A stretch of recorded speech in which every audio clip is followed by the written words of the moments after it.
Date 21 September 2024. Mahalakshmi 59 pieces. Bangalore murder case. So this side you are watching Mystery with Wish. So I welcome back to you on this channel. If you're new, don't forget to subscribe it. So let's begin. So Bangalore के valley कावा, sorry if I'm pronouncing it wrong, Bangalore के उस गली में रह रहे लोगों को अचानक से एक अपार्टमेंट के अंदर से बहुत ही गंदी बदबू आ रही थी.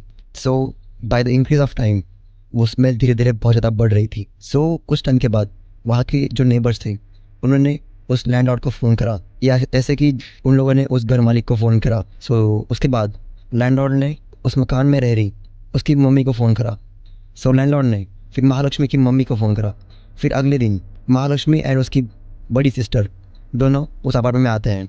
और फिर जब वहाँ पे आगे जो होता है वो एकदम होश उड़ाने वाला है. सो अवर कल्प्रेट महालक्ष्मी नेपाल से बिलोंग करती थी, बट 35 ईयर्स अगो उसकी फैमिली ने अपनी फाइनेंशियल सिचुएशन को ठीक करने के लिए इंडिया में आके बेंगलोर शिफ्ट होने का डिसीजन लिया. महालक्ष्मी के 3 सिबलिंग्स थे, एक उसकी बड़ी बहन, फिर वो, उसके बाद उसका एक भाई था. बट भले ही वो लोग नेपाल से इंडिया में आए थे, बट उसके बाद जैसे कि वो लोग बचपन से बेंगलोर में पड़े बड़े थे, सो उन लोगों को ऐसा कुछ डिफरेंस नहीं था. सो अकॉर्डिंगली धीरे धीरे जैसे जैसे बच्चे बड़े होते गए उसके बाद वो लोग अपना अपना काम ढूंढने लगे. काम ढूंढने के बाद बच्चों ने शादी करना शुरू कर दी. फिर ऐसे ही महालक्ष्मी ने शादी की 2019 में हेमंत दास के साथ. एंड हेमंत दास भी बेंगलोर में ही रहता था, और बेंगलोर में मतलब उन लोग का पूरा परिवार रहता था. फिर सभी लोग अलग अलग जगह रहते थे, मतलब कोई कहाँ रह रहा है कोई कहाँ रह रहा है. सो शादी के 4 साल बाद हेमंत और महालक्ष्मी के बीच कुछ ज़्यादा अच्छे संबंध नहीं थे. उन लोग में ज़्यादातर आर्ग्यूमेंट्स होती रहती थी. फिर उसके बाद भी उन लोग की छोटे बच्चे थी. फिर ग्रेजुअली बढ़ती हुई लड़ाइयों के कारण इन दोनों ने अक्टूबर 2023 में डिवोर्स लेने का फाइनल किया. सो ये खबर सुनने के बाद, डिवोर्स की खबर सुनने के बाद महालक्ष्मी की मदर को एकदम शॉक लग गया कि इन लोगों के बीच ऐसा क्या झगड़ा हो गया कि वो लोग की बात डिवोर्स तक आ गई थी. तो ये जानने के लिए हमें भी इन लोग की स्टोरी स्टार्टिंग से पता होनी चाहिए. तो चलो हम लोग इनकी स्टोरी स्टार्टिंग सुनते हैं, मतलब सुनोगे आप लोग. सो हेमंत की एक मोबाइल की शॉप थी, और जो महालक्ष्मी थी वो एक पास ही के ब्यूटी स्टोर में काम किया करती थी. सो जैसे कि दोनों का बिजनेस काम एकदम अलग अलग था. सो टाइम के अनुसार क्या हुआ कि हेमंत जो था उसको ये बात नोटिस होनी स्टार्ट हो गई कि जो महालक्ष्मी है को वर्कर्स के साथ कुछ ज़्यादा ही अटैच्ड है. को वर्कर्स मतलब कि मेल को वर्कर्स के साथ. सो कुछ टाइम के बाद हेमंत को एक बात पता चली, महालक्ष्मी अशरफ के साथ अफेयर में है. अशरफ उत्तराखंड का रहने वाला था, एंड अशरफ भी अपनी फैमिली को सिचुएशन को बदलने के लिए बेंगलोर में आया था. बट जैसे कि ये लोग एक ही जगह पे काम करते थे, सो इन लोग के बीच बॉन्ड बढ़ गया था. और फिर जैसे जैसे हेमंत ने उनके बारे में ज़्यादा जांच पड़ताछ की, फिर पता चला कि ये दोनों साथ में घूमने में जाते थे. सो इसी कारण से हेमंत दास ने अपना डिवोर्स फाइल कर दिया था महालक्ष्मी के साथ. बट उसके बाद हुआ ये था कि यूजुअली होता ये है कि जब डिवोर्स जब होता है तब बच्चे की कस्टडी माँ मांगती है, एज यू नो. बट यहाँ पे डिवोर्स के 4 महीने बाद ही जो महालक्ष्मी थी उसने अपने बच्चे की कस्टडी वापस अपने पति को दे दी थी. सो अभी हेमंत दास और उसकी बेटी दोनों एक साथ रहते थे. सो ये सब के बाद महालक्ष्मी अपने मदर से अलग रहकर एक बेंगलोर के एक एरिया में एक रेंटेड अपार्टमेंट लेके वहाँ पर रहने लग जाती है. और उसके बाद महालक्ष्मी ने ये ऐसा क्यों किया ये तो अभी तक कहीं भी नहीं पता. बट डिवोर्स के 1 साल बाद इनकी लाइफ एकदम नॉर्मल चल रही थी. एंड 1 साल के बाद महालक्ष्मी अपने हस्बैंड से और अपनी फैमिली से बिल्कुल भी मतलब इतना ज़्यादा टच में नहीं थी. बस कभी हाय हेलो कर दिया तो कर दिया. सो आई थिंक सो कि महालक्ष्मी एक इंट्रोवर्ट थी. सो उसे ज़्यादा दोस्त वोस्त बनाना पसंद नहीं था. बस उसके बाद रिपोर्ट्स में सामने आया है कि डिवोर्स और अपनी माँ से अलग रहने के बाद महालक्ष्मी बस अपने एक्स्ट्रा मैरिटल अफेयर्स वाले बॉयफ्रेंड के साथ रहना पसंद करती थी. अब उसके 2 से ज़्यादा बॉयफ्रेंड थे, ऐसे मतलब समझ में आया. सो मेनली कहानी शुरू होती है यहाँ से. 2 अगस्त को महालक्ष्मी के फ़ोन से आखिरी बार फ़ोन किया जाता है, बट उसके बाद से महालक्ष्मी का कोई भी अता पता नहीं था. एंड सो उसके जो अपार्टमेंट के आजू बाजू वाले रहने वाले लोग थे उन्होंने भी ये बात नोटिस करी कि महालक्ष्मी अभी किसी को दिखाई नहीं देती, बट जैसे कि वो किसी से बात नहीं करती थी. सो उन लोगों ने उतना उसके ऊपर ध्यान नहीं दिया. But things took a dark turn on 21 सितंबर, जब वहाँ रह रहे लोगों को बहुत ही गंदी स्मेल आनी शुरू हो गई उस अपार्टमेंट में से.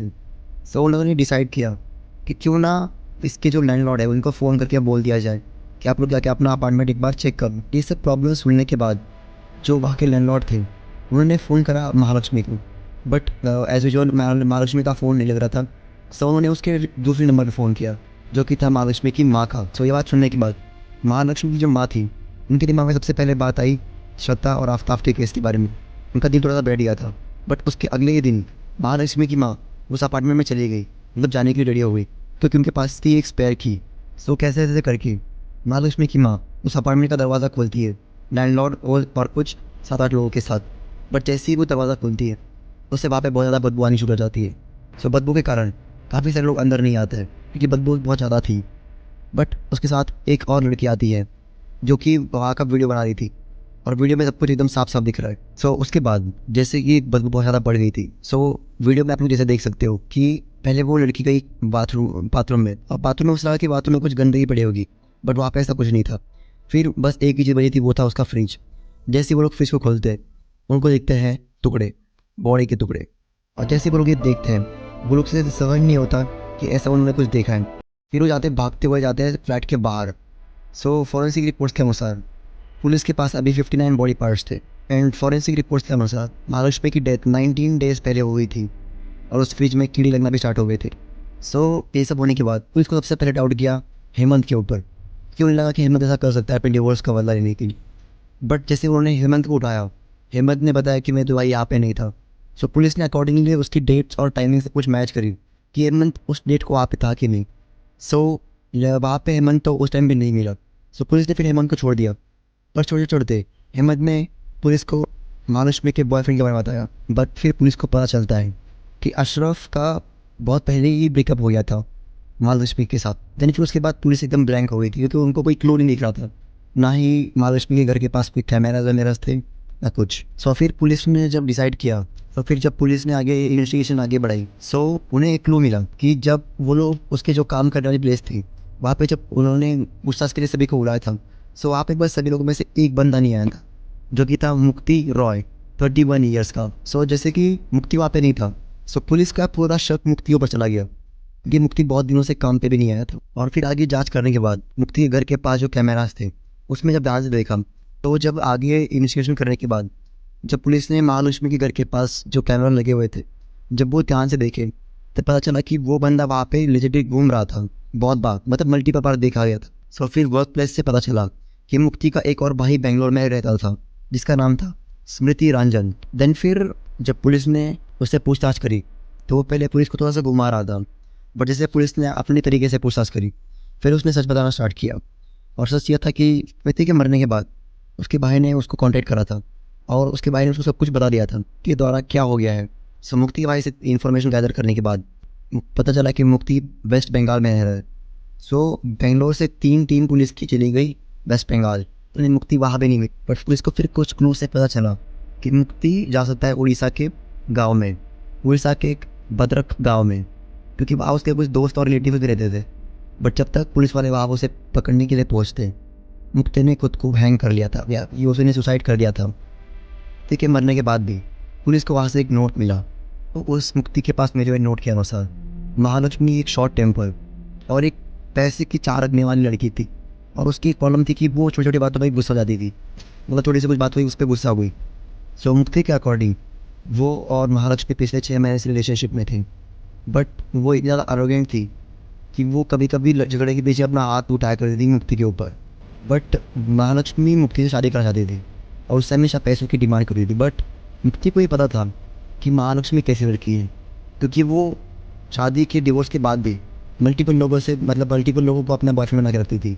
सो वो मुक्ति एक स्टेप बैक था, इसीलिए मुक्ति जो है उसे शादी नहीं करना चाहता था, और इसी बात को लेकर उनके बीच में ज़्यादातर झगड़े हुआ करते थे। तो ऐसे झगड़े होते होते 3 सितंबर को जब मुक्ति उसके अपार्टमेंट में गया था, तब उनके बीच में वापस झगड़ा हो गया। सो उस दिन की रात को जब उन लोगों के बीच में झगड़ा हुआ, सो मुक्ति बहुत ज़्यादा फ्रस्ट्रेट हो गया था, वो तंग आ गया था इन सब चीज़ों से।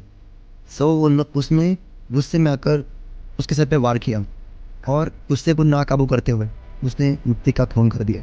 जब उसे ये पता चला कि उसे क्या गलती हो गई, सो वो उसके बॉडी के साथ कोई रात भर बैठा रहा, और इंटरनेट मतलब यूट्यूब पे सर्च करता रहा, या तो डिस्पोज ए बॉडी, ऐसे सब कुछ वो सर्च करता रहा। अगले दिन 4 सितंबर को मुक्ति ने डिसाइड किया कि वो एक चाकू खरीदेगा, उसके टुकड़े करेगा, और फिर उसको एक फ्रिज में रखे टाइम टू टाइम उसको डिस्पोज करता जाएगा।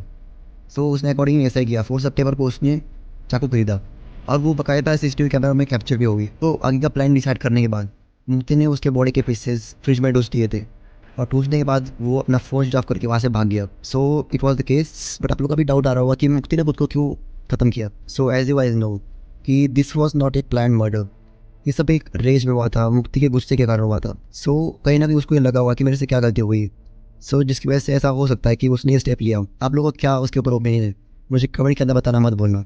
And if you are new to channel don't forget to subscribe it. So bye, मैं मिलता हूँ आप लोगों को नई वीडियो में कल।